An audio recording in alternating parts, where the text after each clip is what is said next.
Good afternoon, CJ101 students. Fall is definitely here. We've got some rain this afternoon. Just wanted to check in, give you the week 4 updates and welcome. First, fantastic writing from your week 2 discussion boards. Many of you obviously have paid attention to the instructions. You're following them. You're writing with high quality. You're using paragraphs, you're referencing your sources, you're actually putting in additional sources other than just the textbook. Just kudos all the way around. The vast majority of you are excellent writers. Keep that up. Couple cautionary suggestions. Use of artificial intelligence. We've all heard about ChatGPT. Just know that when you use that, you're missing out on an opportunity to actually expose yourself to the written material that's in the book and on the slide decks with the PowerPoints. If we look at fundamental learning, meaning how the brain works, just putting a prompt out onto ChatGPT will really not help you learn any of the materials that you can then transfer into an objective exam. So that's why we craft our discussion prompts to be more application specific. So when you look at the week 4 discussion, you'll see they're very specific.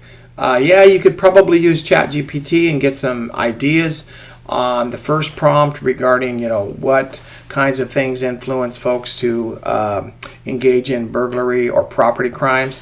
But the Daphne prompt is pretty specific, and just know that I've got a disclosure in the syllabus. Please resist the urge of using ChatGPT.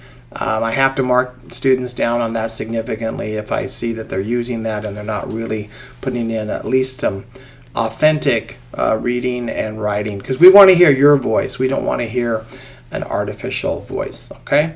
We want to be authentic in our learning. All right, on to week 3. In terms of just recapping week 3, I see a good many of you got the article turned in on time, or what we call the journal article reviews. Really looking forward to reading those. I'm not going to overpromise like I did with the week 2 discussion boards, and I apologize for taking so long to get you some quality feedback. I hope that the feedback is helpful for you. Several of you have indicated it is. I will do this. During the week, I'll tackle about 5 to 8 papers or essays per day, so that within about, by the time we reach Thursday, my goal is to get most of them done. And if something comes up, I'll even give people an update, say, hey, I'm a little behind, but I know you need the feedback. You kind of look forward to that. I enjoy giving you feedback on your writing, so I'll do my very best to make this week timely and not wait until Friday night, because I got fun stuff to do on Friday night as well. Now on to week 4. We're back to the discussion boards. I want to briefly touch on chapter 4 and chapter 5 in terms of the main topic themes and help kind of guide your focus a little bit. You will see that chapter 4 deals with some major theories that involve or that have impacted what criminologists think cause people to engage in deciding whether or not they want to commit a crime. The first one is rational choice theory, and there's several components of rational choice theory. General deterrence theory, that's where they're afraid, hey, if I do this, I'm probably going to get caught, put in jail or in prison. Specific deterrence, it's a little more focused, like if I try to rob someone and that person has a concealed weapon, I could get shot trying to rob someone. That would be specific deterrence. And then incapacitation, that's a theory where if people are locked up, and you've heard that, like the 1994 crime bill was, if people are criminals and they're going to act like criminals, just lock them up. That'll be the best deterrence, and keep them in prison for as long as possible.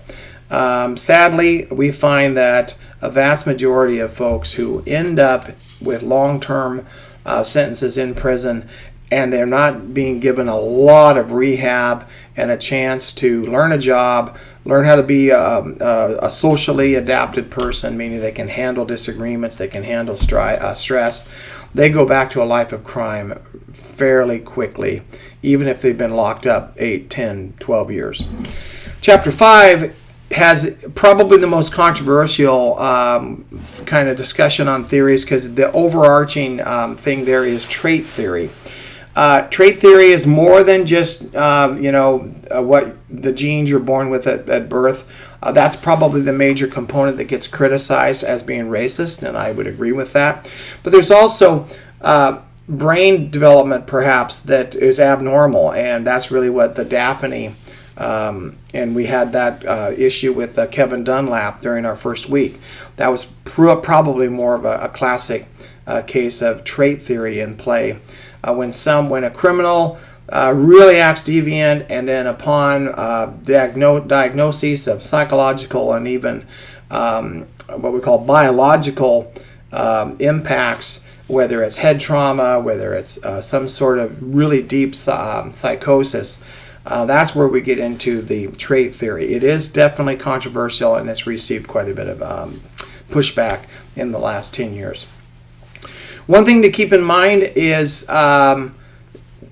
you are free to, in your discussion, of course, go out and use other sources in response to both, what influences people to want to commit crime, or if you want to do the discourse on Daphne, because there's not a lot of information in the textbook on Daphne, but that's a well-known case. So if you look her up on the internet, you'll find that was really kind of a horrific case that had lots of different components that are good examples of these various what we call criminological theories.